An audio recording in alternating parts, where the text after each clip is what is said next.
शायद ये खबर आप तक अब तक पहुंच गई होगी, अगर नहीं पहुंची है तो मैं बता दूं। जो हमारा मंगलयान था, हमारा प्राइड, इसरो का प्राइड, उससे हमारा संपर्क टूट गया है, जिसने हमें पूरी दुनिया में फेमस कर दिया था। हमारी इसरो को, हमारी इसरो का इतना नाम मार्स मिशन ने किया था कि क्या बताएं बच्चों। उससे हमारा संपर्क टूट गया है पूरे 8 वर्ष 8 दिन बाद।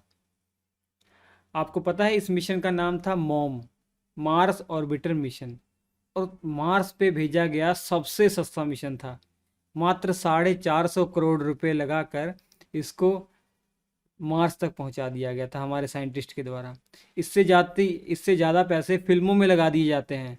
और 2 कौड़ी की फिल्में जो कई बार तो किसी काम की नहीं होती, कोई मैसेज नहीं देती, उससे ज़्यादा पैसे फिल्मों में लगा दिए जाते हैं। और इस वजह से इतना नाम हमारा हुआ था पूरी दुनिया में। और ऐसा करने वाले हम पहले इंडियन थे कि मार्स मिशन हमने भेज दिया, वो भी पहले ट्राई में, कोई असफलता नहीं हुई। और मार्स पर ये सैटेलाइट भेजने वाले हम चौथे नंबर के देश थे। पहले नंबर में क्या थे? पहले नंबर में ये थे कि बिना असफलता के पहुंचने वाले। ये हमसे पहले 3 लोग पहुंच गए हैं, लेकिन वो असफल भी हुए हैं, कई बार असफल हुए हैं। पहली बार तो रूस का जो स्पेस एजेंसी है उन्होंने अपना सैटेलाइट वहाँ पहुँचाया है। दूसरे नंबर पर अमेरिका की जो नासा एजेंसी है उन्होंने पहुँचाया। और चौथे नंबर पर यूरोपीय जो देशों की जो स्पेस एजेंसी है उन्होंने पहुँचाया। फिर चौथे नंबर पर हमारा इंडिया है, जिसने मार्स मिशन सक्सेसफुल किया था। लेकिन पहली बार में करने वाले हम भारतीय ही थे, हम इंडियन ही थे। हालांकि हमारे जो साइंटिस्ट उनका ये मानना था कि केवल 6 महीने तक ये रह पाएगा वहाँ पर, इसकी जो वैलिडिटी है 6 महीने तक अनुमान लगाकर भेजा था। लेकिन उनकी एक्सपेक्टेशन से 16 गुना ज़्यादा दिन तक ये जीवित रहा, क्योंकि 2013 में भेजा गया था। अगर टाइम की बात करूँ तो 5 नवंबर 2013 में यहाँ से हमने भेजा, और मार्स की कक्षा में ये 24 सितंबर 2014 में पहुँच गया। अब उस समय 2013 का टाइम चल रहा है। उस समय देखेंगे कि बैटरी के क्षेत्र में इतनी ज़्यादा इन्वेंशन नहीं हुए थे। तो लिथियम आयन वाली बैटरी थी, उसका जो बैकअप था 1 घंटे 40 मिनट मैक्सिमम था। तो वहाँ पे जो सैटेलाइट घूम रहा था ना, तो सूरज की किरणों से चार्ज हो जाया करता था। और कई बार जब ग्रहण लग जाते थे तो सूरज की किरण अगर उस पर नहीं पहुँच पाती है तो 1 घंटा 40 मिनट तक वो सर्वाइव कर सकता था।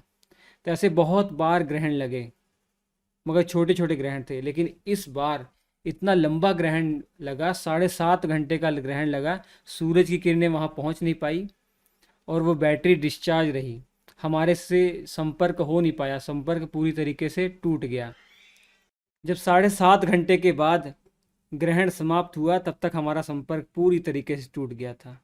शायद संपर्क होने का चांस भी था, लेकिन वैज्ञानिक बता रहे हैं जो उसका एंटीना था वो जो पृथ्वी की दिशा है उसके ऑपोजिट है, इसलिए और संपर्क नहीं हो पाया।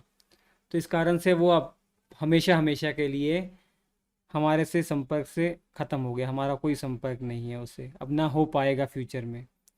तो इससे इतने इमोशनली सब अटैच हुए थे। इस पर फिल्म भी बनी थी, मार्स मिशन, मंगल मिशन, अक्षय कुमार ने रोल किया था। और पूरी दुनिया में इससे नाम हुआ था बच्चों। बच्चा बच्चा इस मिशन के बारे में जानता है। जब भी इसरो की बात आती है ना, तो सबसे पहले ये सक्सेसफुल मिशन दिमाग में आता है। तो कुछ जानकारी आपके लिए इम्पोर्टेंट है। 5 नवंबर 2013 को भेजा गया था। आंध्र प्रदेश में जो श्रीहरिकोटा जगह है ना, वहाँ पे एक स्पेस एजेंसी है, अंतरिक्ष केंद्र है, जिसका नाम है सतीश धवन अंतरिक्ष केंद्र। वहीं से भेजा गया था। किस रॉकेट के माध्यम से भेजा गया था? PSLV रॉकेट के माध्यम से इसको भेजा गया था। किस उद्देश्य से भेजा गया था, क्या काम था इसको? ये काम, इसका मेन मुख्य काम ये था ना कि जो आपका मार्स है, जो मंगल ग्रह है, इसके जो सतह जो वायुमंडल है, वायुमंडल में मीथेन की मात्रा कितनी है वो पता करना, टेम्परेचर में कैसा परिवर्तन हो रहा है उसके बारे में पता करना, ठीक है, और उस ग्रह के सतह के बारे में और परीक्षण करना, बहुत सारी जानकारियाँ इकट्ठा करना इसका मेन उद्देश्य था। इस मंगल सैटेलाइट के कारण इतनी जानकारी हमारे साइंटिस्टों को मिली कि पूरी जो समझ है एक, वो विकसित हो गई मंगल के बारे में। इससे पहले जो समझ थी वो थोड़ी थी, लेकिन इसके कारण पूरे ब्रॉड समझ हो गई मंगल के बारे में। हालांकि अब मंगल जो आपका यान है ये नहीं रहा, तो अब बाकी अन्य जानकारियों के लिए, अन्य रिसर्च काम के लिए हमें दूसरे देशों पर निर्भर रहना पड़ेगा। लेकिन देखिए, शायद हमारी जो इसरो है वो मंगलयान 2 भेजने का प्रयास करे। तो जैसा भी होगा, hope for the best. Thank you बच्चों।